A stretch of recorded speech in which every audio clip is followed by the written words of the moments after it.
Hello and welcome, I'm Joshua Barnes and you're watching NewsX World. Let's first take a look at our top stories. In breaking news coming from the Middle East, Hamas has agreed to a ceasefire proposal put forward by US Special Envoy to the Middle East, Steve Witkoff. The plan includes a 70-day truce and the release of 10 hostages in 2 separate phases.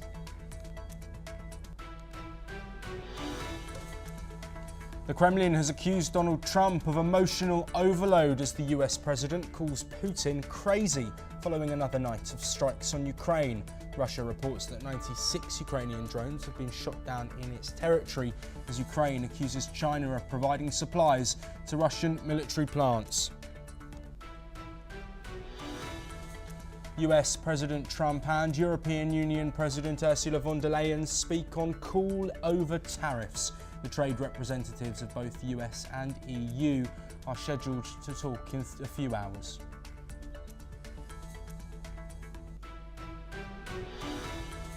China's Premier Li Qiang is calling for stronger coordination between China, ASEAN and Gulf Cooperation Council countries. In remarks made at the summit, Premier Li urged all parties to jointly promote what he called open regionalism and true multilateralism. French President Emmanuel Macron's office has meanwhile played down an apparent slap in the face from his wife as his plane touched down in the former French colony. The video doing rounds on social media shows the French president's wife hitting his face as the plane doors open. Iran says it won't suspend uranium enrichment to strike a deal with the US after further nuclear talks over the weekend. Iran also says it could survive if US nuclear negotiations end without a deal. According to reports, US President Donald Trump is considering taking $3 billion of grant money away from Harvard. The reports further state that he plans on giving the money to trade schools. All-party delegations from India continue international talks, reaching out to countries following the Pahalgam terror attack and tensions with Pakistan. Conversations following Operation Sindoor are taking place in France, Kuwait and South Korea. We start this hour with a major development in the Gaza conflict. Hamas has agreed to a ceasefire proposal put forward by US Special Envoy to the Middle East, Steve Witkoff. According to reports, the plan includes a 70-day truce and the release of 10 hostages in 2 phases. The agreement marks a potential turning point in the war, with negotiations expected to continue during the truce period to work towards a permanent ceasefire. Reports further state that Hamas accepted the deal based on US guarantees. The White House has not yet commented publicly, but sources say regional mediators have been notified of the breakthrough. Well, of course, this breaking news needs discussion, and joining us to do that is Yossi Kupawasa, an Israeli intelligence and security expert who is joining us from Tel Aviv. Yossi, as always, thank you ever so much for being here with us. We've heard that Hamas have agreed to this Steve Witkoff proposal. Do you think Israel will follow suit? First of all, thank you for having me. The reports so far are vague and conflicting, so it's very difficult to say whether this is a breakthrough or not. It's definitely looking like an attempt by Hamas to create the impression that they are ready to allow a breakthrough without giving too much concessions to Israel. Well, we should wait and see whether this is something that is confirmed. In general, if this is true, then it indicates that there was some change in the Hamas position. But according to Hamas sources, I must say, they say that there was no change, and they are ready to have release of some hostages in return for a permanent ceasefire, not for 70 days ceasefire. So we just have to wait and see. If this is about a permanent ceasefire, Israel is not going to accept it. If it's going to be a question of how many days exactly this ceasefire is going to last, then this is debatable, and there can be some sort of understanding. The original proposal, by the way, was about 42 days. Now the new piece of information is about 70 days. I'm not sure that Israel is going to accept 70 days, but maybe we can go from 42 to 50 or something like that. Yes, Yossi, we are of course waiting for concrete confirmation from Hamas and also waiting for a response from Israel. Given that a previous ceasefire deal was agreed, which saw partial hostage releases in exchange for, of course, a ceasefire, but also a prisoner exchange as well. Do you think that the Netanyahu government will be positively thinking about this, given that we know he's been very clear that he wants to take the control of Gaza completely and look at the full release of hostages rather than just another partial release? Well, first of all, we don't want to take control of Gaza completely. We just are forced to do that because there's no other way to convince Hamas to give up the control of Gaza that they have at this point. But we said all the time that we are ready to accept the Withdrawal proposal, the original Withdrawal proposal, and if there's a chance to release some of the hostages, half of the living hostages more or less, within an agreement about temporary ceasefire, we are ready to do that. And if Hamas has agreed to this principle, this is a move forward. But as I said, we have to wait and see. Well, we are not looking for taking over the Gaza Strip. What we want to see is Hamas removed from power over there and replaced by somebody who is more ready to live side by side with Israel in peace. That's the problem. Hamas and many other Palestinians, but definitely Hamas, looks at the Gaza Strip as a launching pad for terror attacks like the one they carried out on 7th of October 2023, and that is something totally unacceptable for Israel. So it's they have to be removed from power and replaced by somebody else that has a different opinion about what Gaza should be used for. And one of the programs that we have on the agenda is the proposal of President Trump that wants to see Gaza turning into a Riviera. So we just have to wait and see if there's a possibility to move in this direction. Yes, absolutely. Yossi, a part of this deal, reports at least, are saying that there would be US guarantees for Hamas, while we've had no confirmation from any side over what these would be.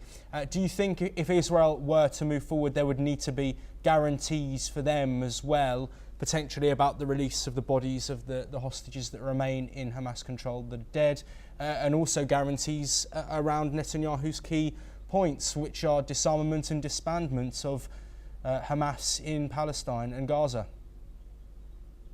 Well, I don't think that we are going to accept anything short of dismantlement of Hamas and removing them from power as a condition for permanent ceasefire. But for a temporary ceasefire, we can accept an exchange of hostages for Palestinian terrorists that are in Israeli jails. That is something that was taking place in former ceasefires and exchange deals, and we can do that again. That is acceptable as a temporary and interim step, because at the end of this war, Hamas should not be allowed to be the ruler of Gaza. Yes, Yossi, we know that there have been protests in Israel around the continuation of hostages being held by Hamas, demonstrations against the government and the action that they have been carrying out. Do you think there will be pressure within Israel, if these reports are true, for the Netanyahu government to agree to this partial release of hostages and a 70-day truce? Well, you know, Israelis, we are a very thriving democracy, and everything we have different opinions, and there's going to be demonstrations. Whatever happens, there are always demonstrations in Israel. That is to be expected, but the government has a very clear position and has a very wide majority in the Knesset, in the parliament. So it's going to be able to withstand any pressure from the opposition, and that's not going to be something that's going to change its mind. As I said, 70 days, 42 days, something in between, that can be discussed. But permanent ceasefire without Hamas removed from power, this is something that this government definitely is not going to accept. And I don't think that anybody should accept it. I know the Americans are against it. So I don't think that the Americans are going to give the Hamas guarantees that they are going to stay in power. This is against the American position, not only against the Israeli position. And the guarantees that we have is the power we have, that our ability to put more pressure on Hamas. That is the guarantee that we have in order to convince Hamas to release the hostages if there is an agreement about it. Yes, and Yossi, we do have to allude to the recent diplomatic pressure that has been put on by some countries over the ongoing humanitarian situation within Gaza. Do you think that this deal could come at the right time geopolitically for Israel, where it has been facing pressure from some world leaders over the situation that people are living in the enclave? Yes, in a way, yes. I think that we have started delivering aid to Gaza even without the ceasefire, the temporary ceasefire, and without the deal. But the deal is going to ease the pressure on the population as well. And that's one of the reasons why Hamas is so eager to have it. And it might have changed its position because Hamas is under a lot of pressure from the population and also from within its own ranks. There are reports about difficulties Hamas has in paying salaries to their people because they were not able to take over the aid that Israel is moving in. And actually today we started delivering aid in a new system that would prevent Hamas from looting the aid that's coming in and turning it into a major source of income for themselves. So if there is an agreement that allows us to deliver aid in a way that does not fall in the hands of Hamas, that is the most important thing. Otherwise, and I think this is what Hamas wants, Hamas wants a ceasefire so that the aid will come back to its control, and they will take it over and sell it to the Gazans in very high prices. That's what the Hamas is trying to accomplish. Absolutely, Yossi. And to bring an end to our discussion following this breaking development that we have had, I want to talk about the feeling within Israel and the optimism that some families might have hearing the reports that are coming through about a potential hostage release, not just looking at the families of those with hostages still being held dead and alive, but also the feeling of the whole of Israel. How positive will it be and how heartwarming will it be to see the loved ones reunited with their families after such a long period of time, 20 months in captivity following the devastating 7th of October attacks of 2023? It would be amazing. Everybody's going to be extremely happy if something like that is going to happen. We're, I think, 2 or 3 days short of 600 days in captivity for these hostages. It's unbelievable and it's unacceptable. And I think that if we can bring home some of the hostages, everybody's going to be really very, very happy. Absolutely. Yossi Kupawasa, thank you ever so much for joining us. We will, of course, be across all of the developments from these reports about Hamas agreeing to the Steve Witkoff proposal in Gaza and a potential 70-day truce in the enclave. But we move on now, and trade talks between the European Union and the United States appear to have new momentum. A high-level call between US President Donald Trump and EU Commission President Ursula von der Leyen has taken place. According to an EU spokesperson, the call was initiated by von der Leyen and has given fresh impetus to stalled trade negotiations. While officials refused to disclose specifics of the Sunday call, the EU confirmed its zero-for-zero proposal, a plan to remove industrial tariffs on both sides, is still on the table. Further talks are expected on Monday afternoon when EU Commissioner Markus Šefčovič speaks with US Trade Representative Howard Lutnick. Meanwhile, in Southeast Asia, French President Emmanuel Macron is in Vietnam on a landmark visit amid growing global trade tensions. There, the French president has commented on the ongoing tariff talks. Let's listen in. J'ai eu l'occasion de m'entretenir avec le président Trump, en effet. Je crois qu'il faut voir là la traduction d'une impatience à conclure. Il y a eu aussi des échanges avec la présidente von der Leyen ces dernières heures, qui a poursuivi une discussion très en profondeur. Et moi, je suis confiant. Quel est notre objectif? D'avoir un cadre d'investissement et d'échange pacifié avec les États-Unis d'Amérique. Et de le faire, évidemment, de part et d'autre en défendant nos intérêts, mais en permettant qu'il y ait la concurrence la plus loyale possible. C'est ce en quoi nous croyons, une concurrence loyale et équitable. Et donc les discussions avancent bien. Il y a eu un bon échange, je crois, entre le président Trump et la présidente von der Leyen. et je souhaite qu'on puisse poursuivre sur ce chemin. Joining us to discuss these latest developments is Martin Sa-Arayas, an international affairs expert who is joining us from Quito in Ecuador. Martin, thank you ever so much for taking the time to speak with us. This really is a turnaround following an announcement from Trump on a potential 50% tariff on the EU. It now seems that it's flipped 180 degrees and there is optimism over a deal. What do you think the catalyst has been for this sudden shift in rhetoric? Well, I think Europe is concerned about these new tariffs. The US threatened tariffs on Chinese electric vehicles, and the US and the European Union are managing a complex trade relationship, balancing cooperation with raising protectionism. I think right now South Asia is becoming an increasingly important economic and geopolitical battleground between West and China. And I think France is trying to look for another option. And basically, Vietnam right now is becoming a huge export country that can replace China. Yes, Martin, absolutely.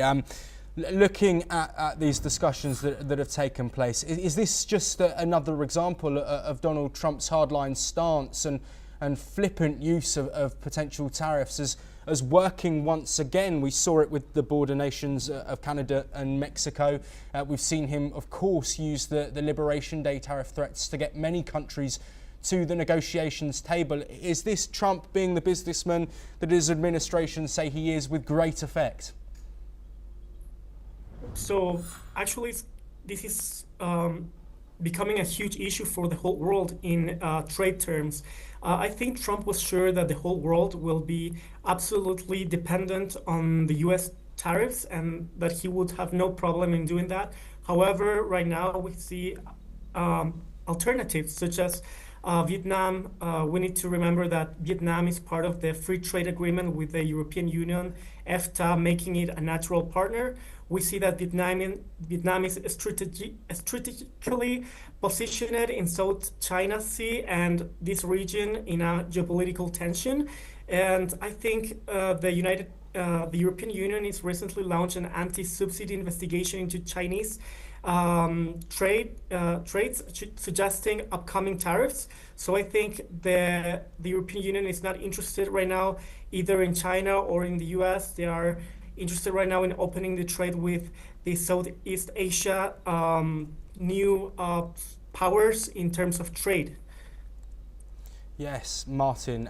Looking at the relationship specifically here between the US and Europe, why is a positive relationship so important? And we've heard a talk for a potential zero tariff measure to be put in place. What's the significance of this?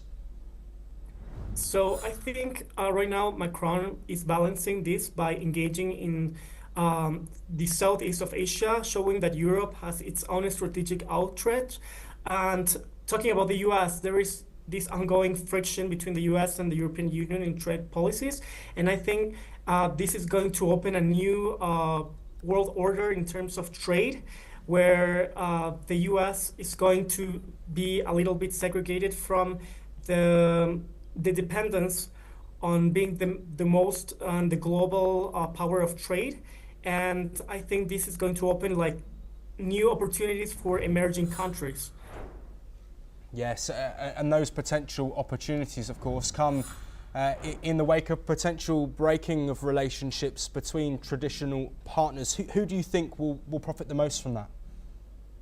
I think actually these new emerging countries will profit the most, and also the European Union is going to profit more because it's not for their interest to pay these new tariffs. And we know that actually a lot of these absolutely luxury brands that were supposed to be American, they were actually manufacturing in Asia. So I think right now people are more concerned about the tariffs instead of the quality of these exports, because we see that actually Asia is doing pretty well in creating this type of clothes and you know the trade. So I think it's a positive outcome.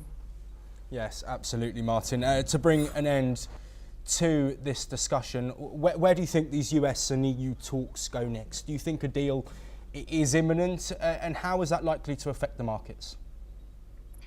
So I think it's going to affect not the whole global market, but I think it's going to affect the US especially because the US is going to become more isolated, like not in a short term, but in a long term, because Europeans are starting to look for other options, and they will start to grow their trade in other directions. So I think the whole global economy is not going to be affected.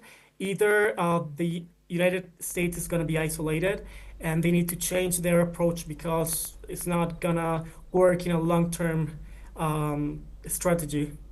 Martin Saar-Arayes, thank you ever so much for joining us and providing your insight. We will, of course, be across all of the developments in the global trade tensions, specifically focusing today, of course, on those US-EU discussions that have taken place.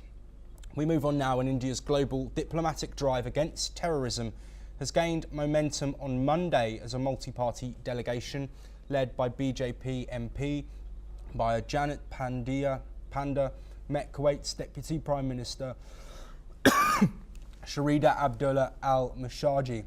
The visit follows a stop in Bahrain and is part of Operation Sindoor, a diplomatic military campaign launched after April the 22nd after a terror attack in Pelgam.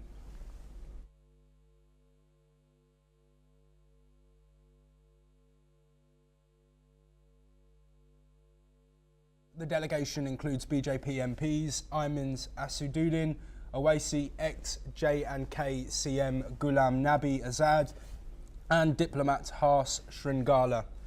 In Bahrain, they held key meetings with lawmakers and leaders, urging global backing for India's zero-tolerance stance on terror. The campaign spans 32 countries, with 7 MP-led delegations heading to Europe, Asia, the Middle East, Africa, and the Americas. In Kinshasa, Congo, Shiv Sena MP Srikant Shinde's team met Indian Ambassador V. Venkatarama to push the message forward. IUML MP Et Mohammed Bashir said the mission is to expose Pakistan's terror links, calling Operation Sindoor a befitting reply. BJP's Manan Kumar Mishra added, "We waited 15 days, but Pakistan didn't act. Then we struck terror camps in POJK." And the same delegation earlier concluded a visit to the UAE, where it was thanked by local leaders for India's restraint and resolve. India retaliates with principle.